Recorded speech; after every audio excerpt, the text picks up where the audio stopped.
I am more creative and more capable than I gave myself credit for in the past. Learning to trust myself and believe in myself has been something that I've learned through all of this. Welcome to Career Relaunch, the podcast focused on helping you create a more fulfilling career. My name is Joseph Liu, and I'm here to help you gain the clarity, confidence, and courage to overcome the challenges of making changes to your career so you can do more meaningful work and enjoy your professional life. In each episode, I feature people who have stepped off the beaten path to reinvent their careers and successfully make a major career pivot. We talk through their unique personal stories, the challenges they overcame, and the lessons they learned along the way to help you take the brave steps needed to relaunch your own career. Today, my guest is going to share her experience of relaunching her career from working in advertising to professional DJing. We'll discuss how to think about which opportunities to pursue and how to balance your career and family interests. Afterwards, during today's Mental Fuel, I'll discuss the importance of giving yourself some credit, especially when you feel like you're falling short. Vietnamese is an interesting language. The words and grammar rules are simple. This track you're hearing right now is from my guest on today's show, DJ Lani Love, who started her career working in advertising in New York City. Then on the side, she started DJing as a hobby, interning with DJ Morrissey. When she moved to Chicago, DJing really picked up for her, so she decided to leave her advertising job behind to pursue a full-time career in music and DJing. Now, one of the things I loved about talking with Lani is that she gives a raw, honest account of what it's like to not only step out of your comfort zone to do what you love, but also to reach a point where you trust yourself enough to do what you love on stage in front of a ton of people. So even if you have no aspirations to become a performer or DJ yourself, I think the experiences Lani shares about opening a new chapter in your career are relevant to anyone entering any new industry or role. You can get all the show notes and listen to Lani's full music tracks featured in today's episode at careerrelaunch.net/45. Lani spoke with me from Los Angeles. Good morning, Lani, and thanks so much for joining me here on Career Relaunch. Good morning. Thank you so much for having me. Well, I am really excited to talk with you today, Lani, because you're the first DJ we've got on this show. And I want to get into all those details about your life as a DJ and how you became a DJ. But could you just kick us off by letting us know what you're focused on right now in your career and your life? I am DJing, but I'm taking things to the next step and focusing on production and songwriting and, just trying to figure out work-life balance, the constant battle that everyone has. Can you tell us a little bit more about that song that we heard in the intro? And maybe that'll give us a good way of starting to talk about this topic of DJing. So that song's Viet Kieu. The words and grammar rules are simple. And Viet Kieu is a term that's used for Vietnamese people living outside of Vietnam. So you could be born in Vietnam and live somewhere else and be called Viet Kieu, or you can be American born like myself, but of Vietnamese heritage and be a Viet Kieu. So it's inspired by my experiences as a Vietnamese American. I wanted to make something that incorporates the two languages that I'm fluent in, Vietnamese and English. And the kind of fun thing about making this song, Vietnamese is a language that has a lot of tones. Like I think it's 6 tones or something like that compared to most languages which have 4. So trying to create lyrics that complemented Western musicality with Vietnamese words was very interesting. It was an exercise because the language has so many tones and the way your voice fluctuates affects the actual word and what you're saying. I know in that song, we didn't get a chance to play the whole thing, but you go on to talk about the Vietnamese language. Vietnamese is an interesting language.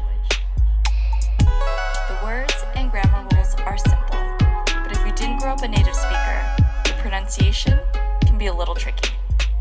How much does your Vietnamese heritage influence your actual DJing or your musical style? More than anything, it probably just influences my work ethic. I didn't listen to too much Vietnamese music growing up. I think I was exposed to a lot of it, but I don't think it on a huge level necessarily influences my musical taste or style.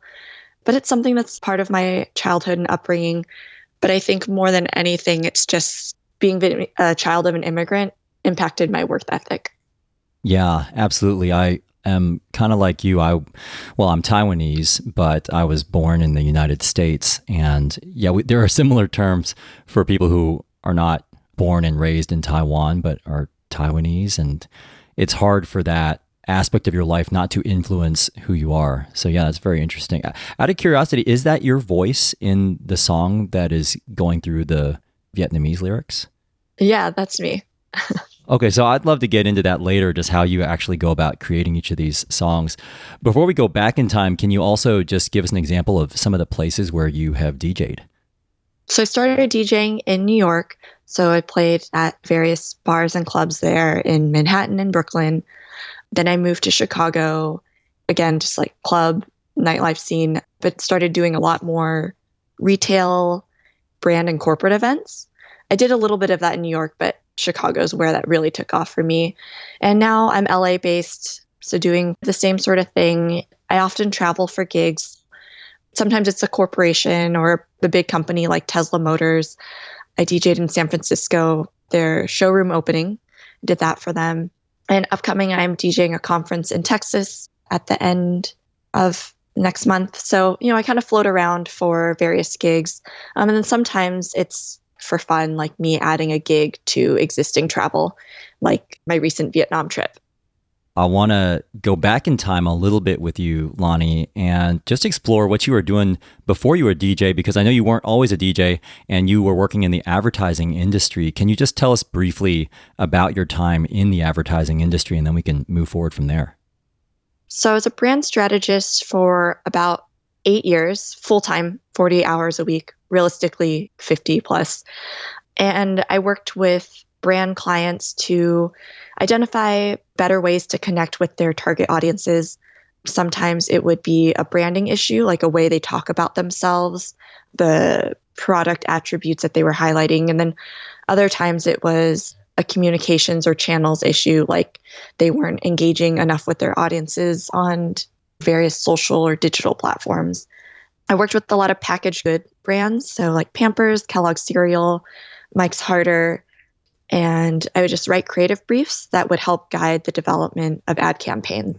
Yeah, I remember when I used to work in brand marketing, we worked with a lot of agencies like yours. And on the one hand, that kind of work that you just described, Lani, sounds really exciting and really rich. And at the same time, from the people I know who work in agencies, I know that sometimes life at an agency also has its challenges. I'm just curious, what made you decide to leave that world behind? Well, I worked at a lot of big agencies, so the Saatchi and Saatchis and Leo Burnett's of the world, where I think I got lucky with both teams. I had really great bosses, coworkers, mentors, but I think when you work for bigger agencies, sometimes you're also working with bigger clients, which means they're slower to change. The work can be really stressful because there is so much at stake with large budgets. But then you might not get the creative fulfillment that you're hoping for a career in advertising. When you look at the talent in agency life, there are so many creative people and people who are really excited to tap into their creative potential. But if your client's not ready for it, or if your agency maybe isn't supportive of it, you don't get to use your creative mind as much as you'd like. And at what point did you start to figure out that you wanted to walk away from that world and start to pursue life as a DJ? I think it was two parts. One, like what we talked about, advertising careers having their various challenges, maybe not being as creatively fulfilling as one would like. And then the second thing is just DJing. It was really picking up for me. So I went from playing about 1 to 2 times a month to 1 to 2 times a week. And then I got to a point where I was playing like 3 or more times a week. And I just felt like, okay, maybe there's enough momentum here for me to see what would happen if I gave this more of my attention or all of my attention. I'm trying to imagine you're working full time, 40, 50, maybe more hours a week during the day in your day job. How did you actually get started as a DJ? I started as an intern for this DJ, Morrissey, out of New York. This was pretty much the same time I started working in advertising, actually. So I'm originally from California, had been a California girl like my whole life. And then when I moved to New York, I literally didn't know anyone. I think I had 3 casual acquaintances, a friend from college radio, a friend's ex-boyfriend from high school. Like I really didn't have many close friends. In moving to New York, I felt like if I'm going to make this move worth it, I need to pursue everything that I'm interested in. So sometime during my first year in New York, I was like, I need to learn how to DJ because this has been a goal of mine all through college, but I was just too shy and timid to really pursue it. Also, DJing was more cost prohibitive then because you had to get like the turntables. Controllers weren't an option. Yeah, so I started shadowing this guy that I met in Brooklyn. I had been following him on MySpace for years. And he was nice enough to work out an arrangement with me where we'd meet up once a week, did the intern type thing. And then he would spend some time showing me the fundamentals of DJing, like beat matching, transitioning, blending. I really owe him for helping me get started. This world of DJing is something I know absolutely nothing about. And at the same time, I think probably everybody listening to this show has at one point in time crossed paths with a DJ if you've attended any sort of event or a party. So I'd love to talk a little bit more about your life as a DJ, Lani, and get into some of the details of it, because I think it's a really interesting world that most people probably don't really know much about. And I want to start by playing a quick sample from another one of your songs called Candlestick Flicka.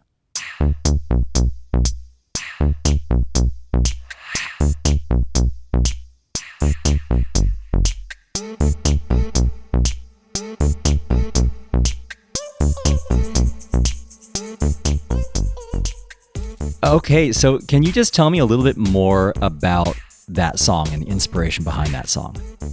So this is a song that started in the studio with my friend Nick Scalise, and then I took it home and made it into what you hear now. So Nick had kind of started a bass line and some drums and all of that, and when I took it home, I rearranged the drums a little bit, chose different sounds and instrumentation for the bass line, and added the various flourishes to make it feel a little more lively. Nick's an extremely talented musician and producer, and the cool thing is I think working with a friend, you get like a different perspective, different ideas, but I've had like a different vision for my music. Like he comes from more of like an indie pop world, and I have aspirations to make dance music. So I like, a little more bass in a lot of my songs. Can you just walk us through your process of creating a track like this? I know in this case you were building off of your friend's track, but how do you actually go about creating a new track? They sometimes start with a bass line, and then sometimes it's a melody. I'm really melodically driven, so I often hum little riffs and top lines to myself, and then we'll sometimes record those and see, okay, can I try to build around that and then make it into hopefully a song. So sometimes it's an idea and it's like, okay, this is just a snippet that doesn't have legs. And then other times I build something out and I'm like, wow, this could be a song. This can be fun. With Candlestick Flicka, for example, just when I was choosing the different sounds, I felt like in the tempo of it or the rhythm reminded me of an actual candle and like a darker setting.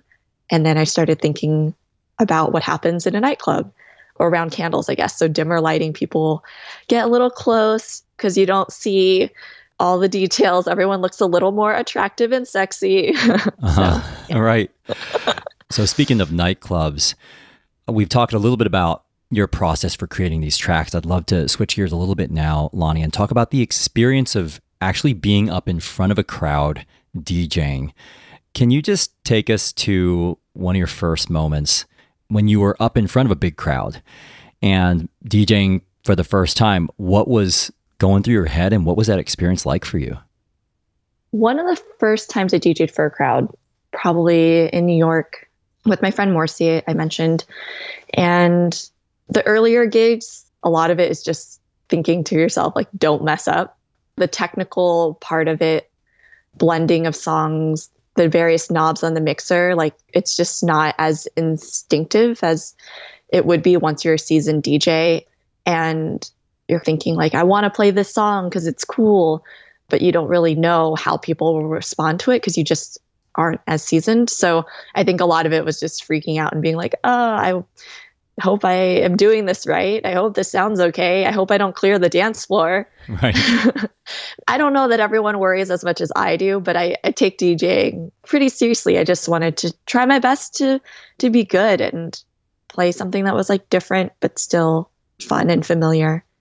That would seem like an immense amount of pressure to me to be up there where the entire life of the party kind of rests on you.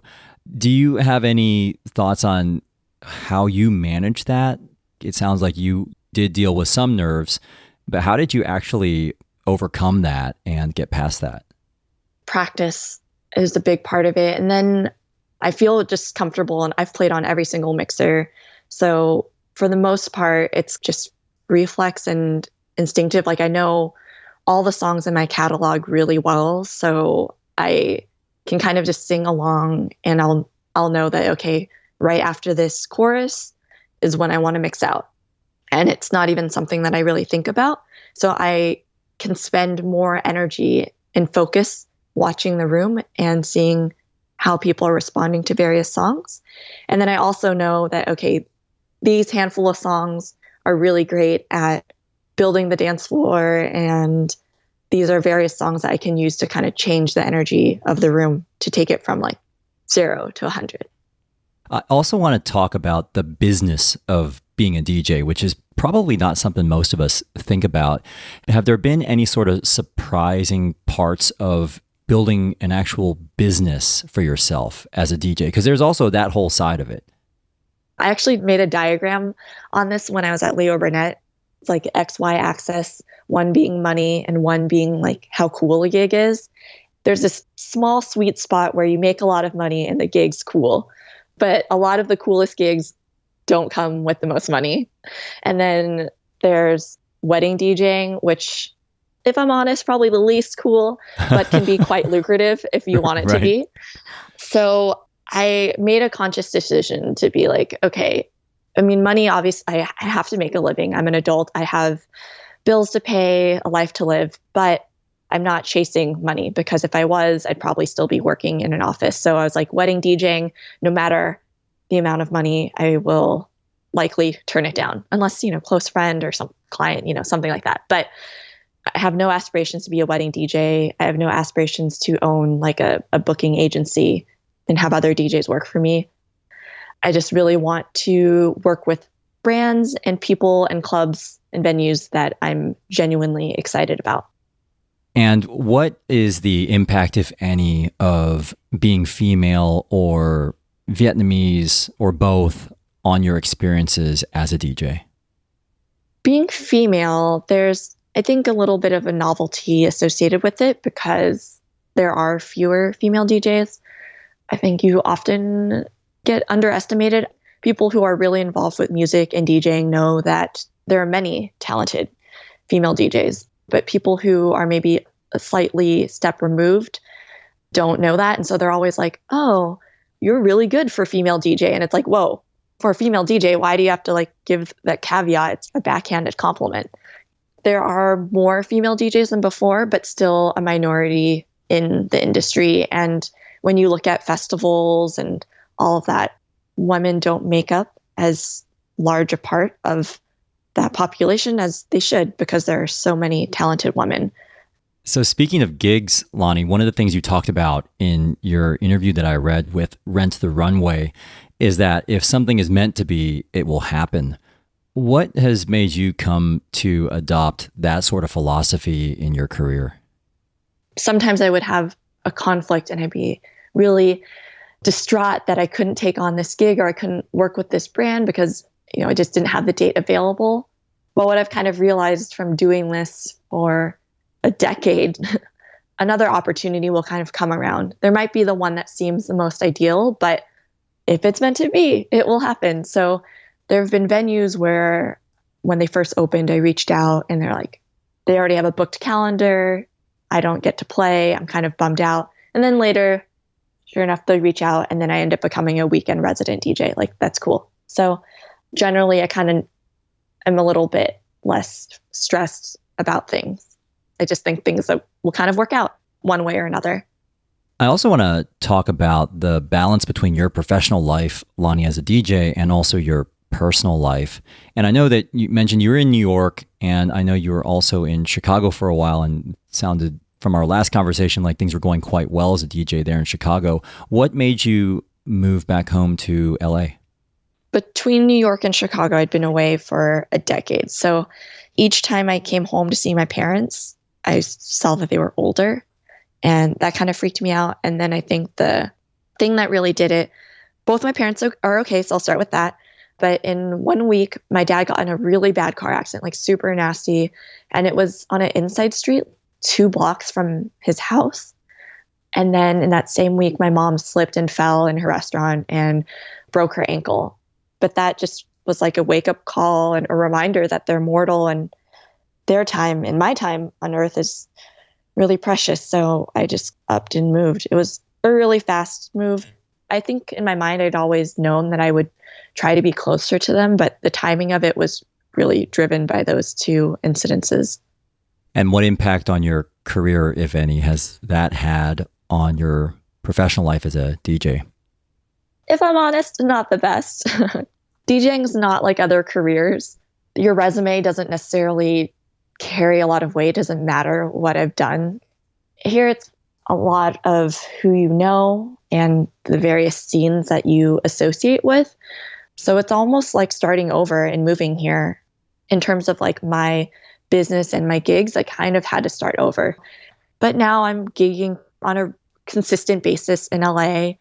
I have my group of people that I like to play with, that I work on music with, which is a newer thing for me. So I'm in a better place with LA. I feel good about it, and I'm optimistic about opportunities that will come out of living here. Just like songwriting and production alone has been a big goal of mine for a while, and being in LA has really helped me pursue that. And when you look back on this transition, Lani, going from someone who once worked in advertising to what now sounds like quite a successful run as a DJ, what's something that you wished you had known that you now know about changing careers? Just learning how to be self-employed. There's a learning curve that goes with that. Plus finding new clients, managing your calendar, bookkeeping, stuff like that. So I kind of maybe wish that I had known more holistically all the things that I would be managing in becoming my own boss.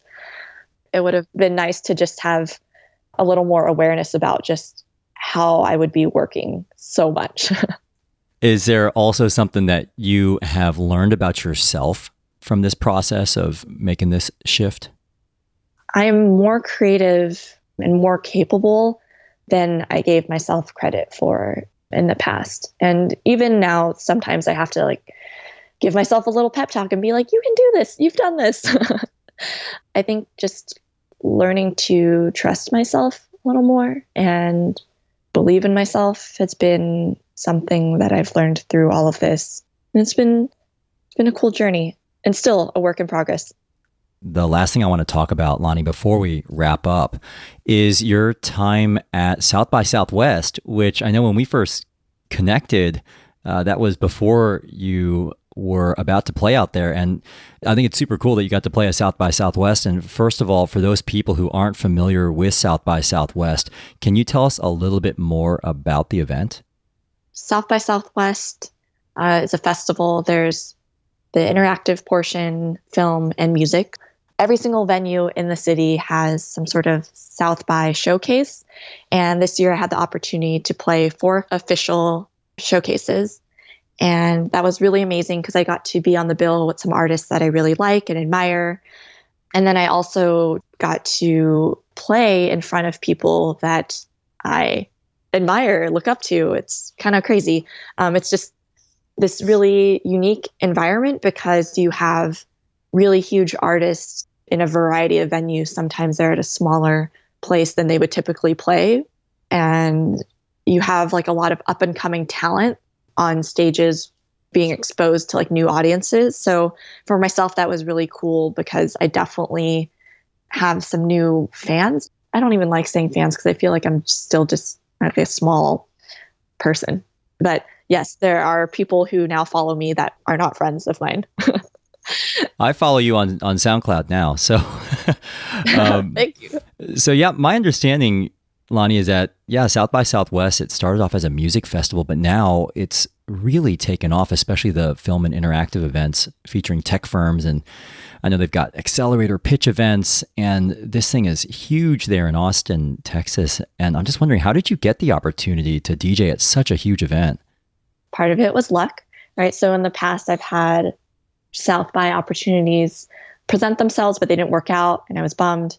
This year, stars just aligned, and it was great. So I had the opportunity to play one South by showcase, and I actually had debated whether or not I wanted to go because a lot of artists come to play that festival out of pocket. Like you get a small amount of money for playing a showcase, and it depends on which showcase too. And then I got hit up about another showcase. So I was like, oh, well, to play two, I think it's worth it. So I'll do it. So I went ahead and committed, got my flight, all of that. And then I think just from committing to being there, I got hit up about other opportunities and then got referred for another one. So then it went from being 1 to 4 showcases just by me saying, okay, I'm going to be at South by. Now that I think about it, a lot of it has to do with just stepping stones. So one of the groups that I worked with that booked me, I had worked with them previously in Chicago. I played 2 of their Lollapalooza after parties. So a lot of it just comes from staying in touch with people that I've worked with, and then just being fortunate enough to have people who are nice enough to remember me when they have awesome opportunities like this. I'd love to wrap up, Lani, by talking a little bit more about what you're doing right now. Can you just tell us what types of events you most enjoy DJing right now in your life? I love doing brand events and day parties. Nightlife is always going to be a part of DJing, but lifestyle-wise, I'm trying to be healthy. I'm trying to sleep at relatively normal hours. So I really love working with brands to do store openings, trunk shows, or DJ like conferences when they come up. I'm also spending a lot more time on creating original music. So collaborating with other writers and producers to make music. Yeah, that's really interesting, that difference in lifestyle between being a nightclub DJ, which I think is what a lot of us have in our heads when we first think of the word DJ. And then there's also the corporate events. And yeah, I guess it could start to wear on you, I suppose, if you're always doing these middle of the night, loud dance parties every night. You need to see the sun, like a fair amount of it, to feel happy and healthy. So I really try to have somewhat of a normal schedule, but I mean, it's not possible at the moment. But on nights or days where I'm not DJing the night before, I really try to wake up like at a normal time. Well, if people out there listening to this are interested in booking you for their event, if they're looking for a DJ, how can they get in touch with you? They can just find me on my website, deejay.lanilove.com. Yeah, I'm on all over social media, so I think I'm fairly accessible. Well, we'll include a link to your website in the show notes, and we'll also include a link to your SoundCloud page at DJ Lani Love, where people can listen to more of your very cool original tracks. So thank you so much, Lani, for telling us more about your life as a DJ and your transitions, and also the realities of running a DJ business, and also managing the balance between work and family. So best of luck with all your upcoming gigs, and look forward to staying in touch. Thank you for having me. So I hope you enjoyed hearing Lani's perspectives on the world of DJing, the impact your family life can have on your career, and the importance of believing in yourself. Now it's time to wrap up with today's Mental Fuel, where I'm going to talk about why giving yourself some credit for your achievements sometimes takes a little extra effort.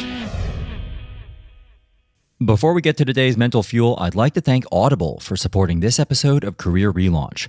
Audible is the premier provider of digital audiobooks, offering over 180,000 audiobook titles for listening anytime and anywhere on your favorite device. And for listeners of this show, they're offering a free audiobook download and 30-day trial. Just go to audibletrial.com/career relaunch to download your free audiobook today. This is the part of the show called Mental Fuel, where I finish the show with a brief personal story related to one of the topics we covered today and wrap up with a simple challenge to help you move forward with your own career goals. So for today's Mental Fuel, I want to piggyback off of something Lani said about realizing she's more capable and creative than she gave herself credit for in the past. So I want to pick up on this topic of giving yourself credit for all that you do, not only in your career, but also your life. Now, back when I used to work in the corporate world, I was fortunate enough to work at some great companies with some really great managers. And I remember when I first became a manager myself, one of the very first pieces of advice I got about how to be an effective manager was to make sure I took the time to acknowledge the people on my team. I was told that simply saying thank you and taking the time to acknowledge someone's work, someone's contributions, someone's efforts, or someone's accomplishments was the single most powerful way to keep that person engaged, satisfied, and motivated. More motivating than money, more motivating than corporate perks, and more motivating than any other type of external reward. And I've found this to be very true during my years in the corporate world, and even now, both when I receive acknowledgement for my work and when I take the time to acknowledge someone else for their work. On the flip side, one of the most demotivating and demoralizing things is when you don't feel like you're getting the kind of appreciation or acknowledgement you feel you deserve for all that you do. Now, when I work with my clients who are looking for a way to make a career change, the number one complaint I hear from them is about not feeling energized by their work, either because they're misplaced or they're just not making the most of who they are. But the second most common complaint I hear is from people not feeling appreciated for what they do, or not getting the credit they feel they deserve for all they do. What's interesting about this is that other people can have such a big impact on how we feel about ourselves. But one more person who has as big, if not a bigger impact on how you're feeling about things is, well, you. And I don't know about you, but I have a lot of internal self-dialogue throughout the day. Probably more now than when I did when I was an employee at a company. Maybe just because I'm working all on my own right now, and I just spend more time by myself instead of being surrounded by others. And I've started to realize that this internal dialogue I have with myself actually has a really profound impact on my emotions, motivation, and drive. Now, I don't think of myself as an insecure person per se, but in some ways I am at times. So I'm always thinking about things like how I could squeeze more into my day, or whether I'm doing as much as I can for my clients. Probably when I listen back to this episode, I'm going to hear things that I'm not quite happy with and want to do better next time. And then on top of that, there's everything else in my life outside of work. I'm thinking about whether I'm being the best husband I can to my wife, who's now a mother, whether I'm spending as much quality time as I can with my 9-month-old daughter without dropping the ball on my work, whether I'm getting enough exercise these days to stay fit, which is also important to me. So I kind of pride myself at pushing myself all the time because that's how I've made good things happen in my career and life. And on the one hand, this philosophy of ongoing self-improvement helps me improve. But always wondering whether I could do more also means I constantly feel like I'm not quite doing enough. And when I have this feeling of always falling just a little short, that doesn't feel very good. But this is partially a result of something I'm doing to myself that I avoid doing to others, which is not acknowledging my own work and not giving myself enough credit for what I have accomplished, which is, as I mentioned before, demotivating and demoralizing. It's kind of funny how we're sometimes so much harder on ourselves than we are on others, that we say things to ourselves that we would never say to someone else. So something I'm really trying to do right now is to just cut myself some slack. And I'm also going to try to take it a step further by making a point to give myself some credit, to remind myself just how much I am doing, how much I'm balancing between client work, speaking engagements, adjusting to parenthood, being a first-time father, getting ready to make a major move to London next month, and trying to be there for all the people who matter to me in my life. I don't necessarily want to drop this idea of trying to push myself to do more or to be self-critical, because I actually think that's how you grow. But I'm trying to at least take a moment every now and then to give myself some credit for everything I have been balancing, and even to give myself permission to let a few things slide. When was the last time you took a moment to sit back and take an inventory of all the things you've managed to juggle over the past few months, of all the balls you haven't dropped, of all the people you have helped, of all the progress you have made with your work, and most importantly, of all those relationships you've continued to nurture and strengthen in whatever way you've been able to with the time that you have. Maybe you haven't done these things as well or as perfectly as you would have liked, but with everything you have going on, I really think you deserve to give yourself some credit for what you have managed to do, which can help you stay engaged, satisfied, and motivated, especially when you need it most. This takes me to a quote from author Cynthia Ocelli. Give yourself credit. It takes courage to start over and reach for a better life. Many people never even try. Their fear, insecurity, and lack of belief in their personal power hold them hostage, sometimes forever. Acknowledge, thank, and appreciate yourself for being brave enough to try. At every step along the way, give yourself your love, support, and recognition. So my challenge to you is to take 5 minutes, find a quiet place, and just think about what you were doing exactly a year ago today. Where were you? Who were you with? What was on your mind? And what were you planning to do in the year ahead? Now jump forward to the present day and just reflect on all the things you've been managing to do this past year, not only in your career, but also in your own personal life. Think about all the balls you've managed to juggle, about all the new challenges you've tackled, about all the people you've still been there for with everything else going on, and about how much progress you've made, especially with those things you knew nothing about a year ago. And if you do take time to do this exercise, I'd invite you to share one of those things you're most proud of with the Career Relaunch listener community. Feel free to leave a comment on the episode post that you'll find at facebook.com/Career Relaunch. Before we go today, I just wanted to share the news that Career Relaunch has entered into the top 60 career podcasts in South Africa on Apple Podcasts, which is the first time this show has made it into the top 100 charts on the continent of Africa. And it's also really special for me because I traveled to South Africa right before business school and have really great memories from there, especially from Cape Town, which is an incredible city. So it's cool to think that the show is gaining some traction there. So I just want to give a special shout out today to all the listeners in South Africa. If you're out there and enjoying the show, I hope you'll share the podcast with someone you know. And better yet, I'd love for you to give me a call and leave a message with your thoughts on the show at careerrelaunch.net/voicemail. If you want to help us grow our listener community around the world, I'd also invite you to leave a positive review at Apple Podcasts, which helps these stories reach more people who can benefit from them. You can do that at careerrelaunch.net/45, where you can also find a summary of all the key points from today's show and listen to more of Lani's original tracks, including this one you're hearing right now called Without Your Love. That's careerrelaunch.net/45. In the next episode, I'm featuring a telephone repairman turned shoe designer. We're going to talk about his experience being the oldest student at a prestigious design school in Italy and what he's learned about himself from making such a brave leap in his career.